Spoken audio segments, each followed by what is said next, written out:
जबकि हम ये सारे लोग बैठे हैं भारत माता के वीर सपूत है, राष्ट्र प्रेमी है। इसलिए भाइयों, हम सब के अंदर रग रग के अंदर भारत माता और वंदे मातरम बसता है। भारतीय जनता पार्टी का वंदे मातरम और भारत माता कोई ठेके लिया हुआ नहीं है। आज के इस कार्यकर्ता सम्मेलन में मारवाड़ के गांधी, परम सम्मानीय, परम आदरणीय विकास पुरुष आदरणीय हेमाराम जी चौधरी साहब, बाड़मेर जैसलमेर के नौजवानों की, किसानों की उम्मीद की किरण, लोकसभा प्रत्याशी, उम्मीदों के उम्मीद भाई उमेदराम जी बेनीवाल साहब, कांग्रेस के मल्होत्रा के पूर्व विधायक भाई मदन जी प्रजापत, चौटन से पूर्व विधायक पद्माराम जी मेघवाल साहब, रूपाराम जी धंधे साहब और समस्त गुड़ामालानी विधानसभा क्षेत्र से पधारे हुए सरपंचगण, पंचायत समिति सदस्यगण, जिला परिषद सदस्यगण और सम्मानित मंच, सामने बैठे मेरे पिता तुल्य बुजुर्गों और मेरे कर्णधार संघर्षशील नौजवान साथियों और मीडिया के बंधुओं, आप सबको इस गुड़ामालानी के एक किसान के बेटे का राम राम नमस्कार।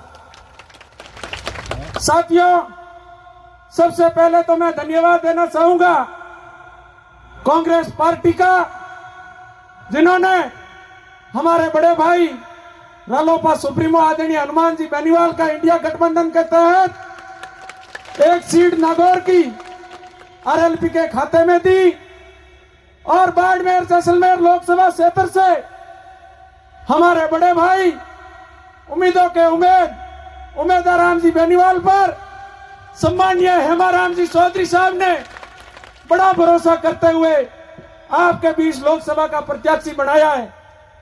मेरे नौजवान साथियों को मैं कहना चाहता हूं कि आप लोग पिछले चुनाव के अंदर एक बात बार बार आगे ला रहे थे कि हेमाराम जी हमेशा युवाओं को आगे लाने की बात करते हैं लेकिन राजनीति के अंदर आगे नहीं आने देते।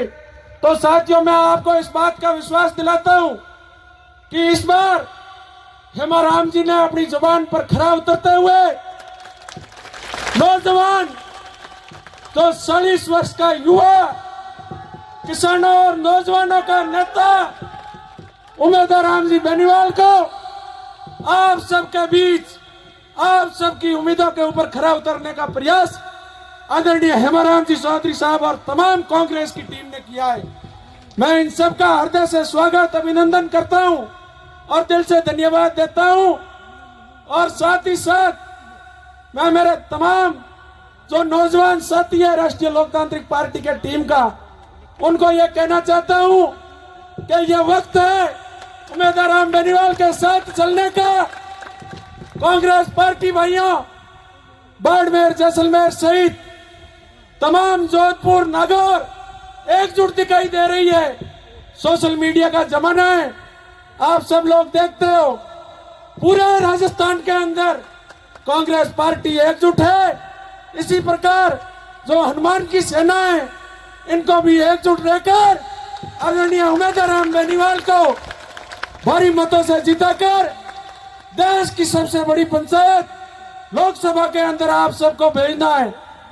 साथियों, पिछले 10 वर्षों से हम लोगों ने मोदी के नाम पर वोट दिए।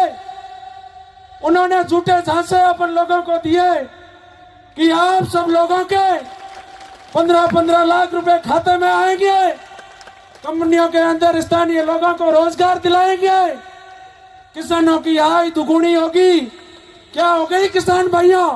बताओ, आप लोग खड़े हो। मैं आप लोगों को कहना चाहता हूं कि नर्मदा नहर जो गुजरात से पानी आता है, पिछली बार आप सबको मालूम होगा राम जी का गौड़ के अंदर बहुत बड़ा धरना चला, जिसमें आदरणीय हेमाराम जी चौधरी ने पैरवी करते हुए यहाँ के किसानों का पूरा हक का पानी दिलाने का हमारे साथ सहयोग किया। साथियों, ये जो नर्मदा की देन है, ये हमारे विकास पुरुष आदरणीय हेमाराम जी चौधरी की मेहरबानी से यहाँ के किसानों को मिली है। साथियों, भारतीय जनता पार्टी विकास के नाम पर वोट नहीं मांगती, क्योंकि उन्होंने पिछले 10 वर्षों के अंदर यहाँ के नौजवानों ने, किसानों ने कड़ी से कड़ी जोड़ी, लेकिन वह सिर्फ कड़ियां ही रह गई, काम कुछ हुआ नहीं। हमारे आदरणीय विकास पुरुष हेमाराम जी का अगर आप काम देखोगे तो मैं तमाम बाड़मेर जिले के अंदर घूमता हूँ, हर जगह जाता हूँ, लेकिन यहाँ गुड़ामालानी कॉन्स्टेंसी की जैसी सड़कें हैं, यहाँ का जो नर्मदा का बहुत बड़ा प्रोजेक्ट पानी का बन रहा है, यहाँ की जो नर्मदा की नहरें हैं, यहाँ के जो कॉलेज वगैरह, आप स्कूलों को कर्मोन्नत जितना गिनाऊं तो 3 से 4 घंटे भी कम पड़ जाएंगे हेमाराम जी के लिए। इसलिए साथियों, हेमाराम जी का मान और सम्मान का ये इस बार का लोकसभा चुनाव है। आप सब देख रहे होंगे कि 80 वर्ष की उम्र में हेमाराम जी एक 25 साल के नौजवान की तरह सुबह 5 बजे से लेकर रात को 2-2 बजे तक उमादाराम के समर्थन में वोट की अपील कर रहे हैं। तो मेरे नौजवान भाइयों, आने वाली 26 अप्रैल तक आप सबको एकजुटता का परिचय देते हुए जितने भी अपने पुराने गिले शिकवे हैं उन सबको बुलाकर आरएलपी और कांग्रेस के कार्यकर्ताओं को एकजुट होकर आने वाली 26 अप्रैल तक प्रत्येक को हेमाराम चौधरी, उमेदराम बेनीवाल बनना होगा। तो ही भाइयों ये सीट अपन उमेदराम जी बेनीवाल और कांग्रेस पार्टी के खाते में डाल सकते हैं।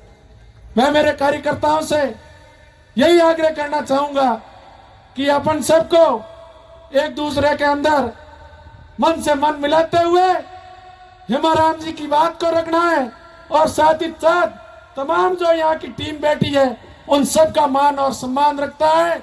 मैं गुड़ामालानी के किसान भाइयों को और नौजवानों को यही विश्वास दिलाता हूँ कि परम सम्मानीय हेमाराम जी के आशीर्वाद से और उमेदराम जी के आशीर्वाद से आप लोगों के मान और सम्मान में कोई कमी नहीं रखेंगे। जहां पर भी आपको आवश्यकता होगी हमेशा सड़क पर संघर्ष करने के लिए तैयार रहेंगे। आप लोगों को इन सब का मान रखते हुए आने वाली 26 तारीख तक अपना बूथ सबसे मजबूत, और आप सब लोगों को एक बात का ध्यान रखना है कि वोटिंग करते समय इस बार ये परसेंटेज 65, 70, 75 नहीं रखने हैं भाइयों। जिस बार पिछली बार केंद्र के कृषि राज्य मंत्री कैलाश चौधरी को अपन लोगों ने 90,000 वोटों से आगे रखा, यह बड़ी भूल कर दी। आप अपन सबको यहां से प्रण लेकर जाना है कि जिस प्रकार पिछली बार कैलाश चौधरी को 90,000 वोटों से आगे रखा, इस बार हम सब आदरणीय हेमाराम जी और उमेदराम जी बेनीवाल को 90,000 वोटों से आगे रखेंगे। यह प्रण आप उनको लेकर जाना है भाइयों। अब आपके बीच बाजरा अनुसंधान केंद्र का एकमात्र काम है जो गिनाएंगे, लेकिन बाजरा अनुसंधान केंद्र का जो पत्र था वह भी चोरी हो गया। लेकिन मैं आपको विश्वास दिलाता हूं, अगर उमेदराम जी बेनीवाल अगर जीत जाते हैं तो गुड़ामालानी के अंदर बाजरा केंद्र भी स्थापित होगा। हेमाराम जी की मेहरबानी से बाजरा अनुसंधान केंद्र मिला था। भाइयों, कैलाश चौधरी तो भाई ले जाना चाहते थे, इसलिए मैं हेमाराम जी और समस्त टीम का आभार ज्ञापित करता हूं। मुझे से छोटे से कार्यकर्ता को बोलने का मौका दिया, इसलिए मैं तमाम राष्ट्रीय लोकतांत्रिक पार्टी और कांग्रेस पार्टी परिवार का हृदय से आभार प्रकट करता हूं। भारत माता की